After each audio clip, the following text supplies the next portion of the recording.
Gua nih akhir-akhir ini lagi kepikiran tuh buat hidup lebih ramah lingkungan. Lo pada gitu gak sih, Pal? Dok? Sama sih, gue juga kadang tuh udah nyoba buat ngurangin sampah ataupun hemat energi. Tapi gue tuh nggak tahu itu tuh berdampak besar nggak sih?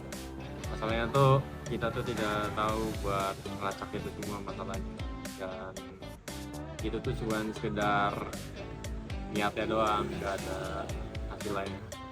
Iya sih, Dok. Dan kalau mau nyari informasi tentang lingkungan juga kesebar di mana-mana. Jadi kayak nggak terpusat gitu loh. Bener sih, malah gue tuh kadang bingung sendiri karena informasinya tuh terpencar beda-beda, nggak ada yang pasti gitu. Harusnya ada platform yang buat menyebarkan informasi yang jelas dan memberikan catatan aktivitas yang soal seperti itu sih.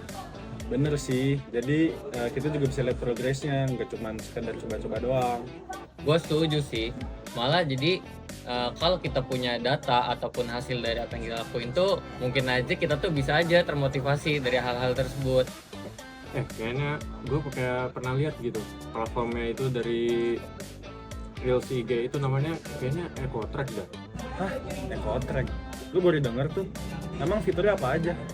Tahu gue sih website tersebut tuh nampung laporan dari masalah lingkungan dari kita. Nah, terus selanjutnya ada petugas kebersihan yang membersihkan atas laporan tersebut. Wah, berarti kita bisa dong ngelaporin situasi misalnya ada penumpukan sampah, terus si petugas kebersihan bakal ngebersihin dong kalau kayak gitu. Iya sih, setahu gue sih kayak gitu cara kerja websitenya. Jadi kalau ada laporan sampah, petugas tersebut akan membersihkannya. Jadi kita tidak perlu repot-repot buat mencari hal tersebut. Jujur, menarik sih. Jadi lebih gampang buat mulai dan konsisten juga. Kayaknya sih EcoTrack nih bakal jadi solusi sih buat permasalahan yang kita rasain selama ini. Kalian lagi ngomongin apa nih guys? Oh, tadi kita sempat ngomongin nih website namanya EcoTrack. Jadi sih katanya dia tuh website buat nanggulangi masalah lingkungan kayak sampah gitu. Oh, EcoTrack. Gue kemarin baru aja pakai website EcoTrack. Jadi kemarin gue ngeliat ada beberapa tumpukan sampah di sekitar kampus. Nah, jadi gue foto aja deh, terus gue buat aja laporan di website tersebut. Nanti setelah kita update, ada petugas kebersihan yang menangani membersihkan sampah tersebut. Seperti itu. Simpel kan? Oh gitu. Kalau gitu cara pakai website itu gimana? Lu tahu nggak? Tahu? Ini gue tuh tahu. Nah, buat kalian yang pengen ngelaporin nih kondisi lingkungan kalian, khususnya terkait penumpukan sampah yang perlu penanganan lebih lanjut, kalian dapat mengakses website EcoTrack.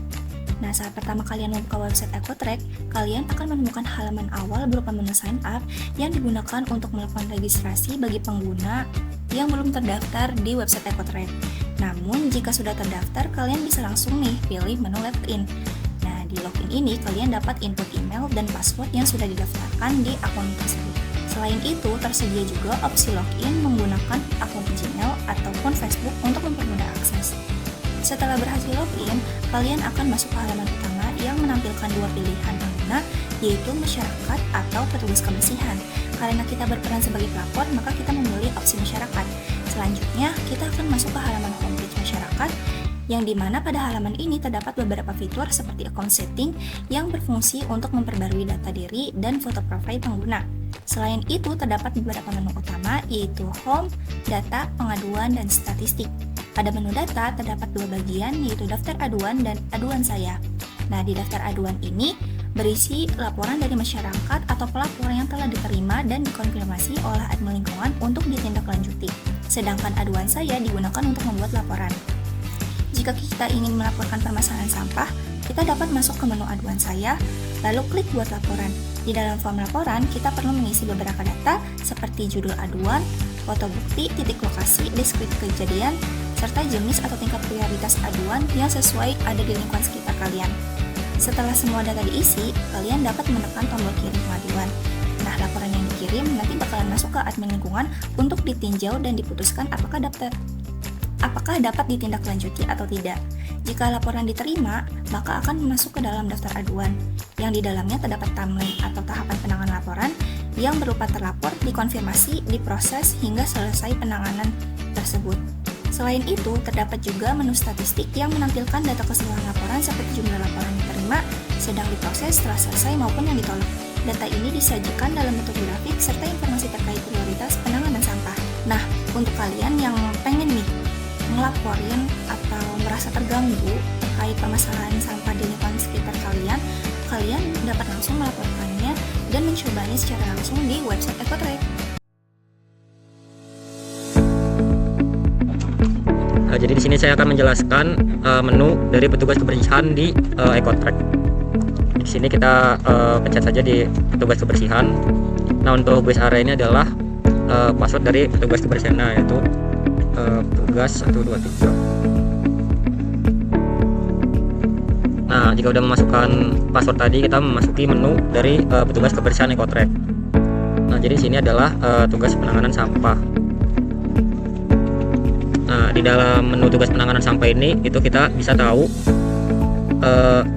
keluhan-keluhan atau laporan yang akan ditugaskan atau yang belum ditugaskan dari prioritas rendah, sedang atau tinggi. Dan ini adalah deskripsi dari penjelasan dari laporan dari tiap-tiap pengguna yang melaporkan. Jadi kayak si Joko itu baru saja melaporkan, jadi ini belum ditugaskan.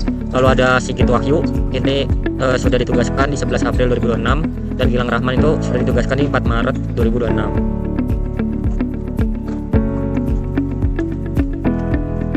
Lalu di menu selanjutnya itu ada update penanganan sampah.